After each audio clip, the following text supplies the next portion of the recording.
Sosok hakim yang nyabu, rebut bini orang ternyata anak hakim yang ringankan hukuman Sambo. Sosok Hakim Danu Arman telah dipecat setelah terbukti mengkonsumsi sabu dalam ruangan kerjanya di kantor pengadilan Rangkasa Bitung. Danu Arman dipecat dengan tidak hormat. Selain itu ada 3 hakim lagi yang dipecat karena melanggar kode etik. Namun Danu Arman alias DA memiliki rekam jejak yang gelap.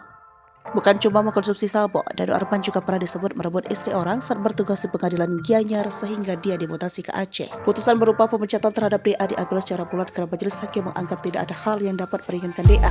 Danu sempat membelas saat menyampaikan pledoinya.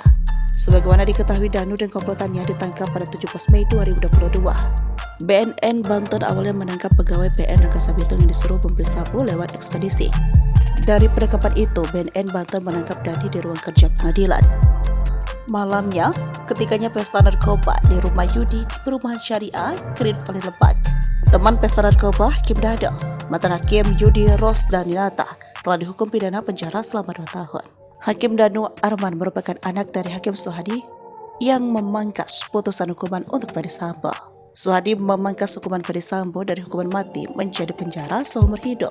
Selain itu, ia juga memangkas hukuman Putri Chandrawati dan hukuman seumur hidup menjadi 20 tahun. Putusan Hakim Suhadi ini memunculkan kecurigaan dari warganet. Warganet pun mengguliti keluarga Suhadi. Suhadi memiliki anak bernama Danu Arman yang memiliki jejak hitam. Hal ini diungkap oleh salah satu akun Twitter. Pada tahun 2019, Danu sempat disanksi selama 2 tahun dimutasi ke Aceh lantaran merebut istri hakim lainnya.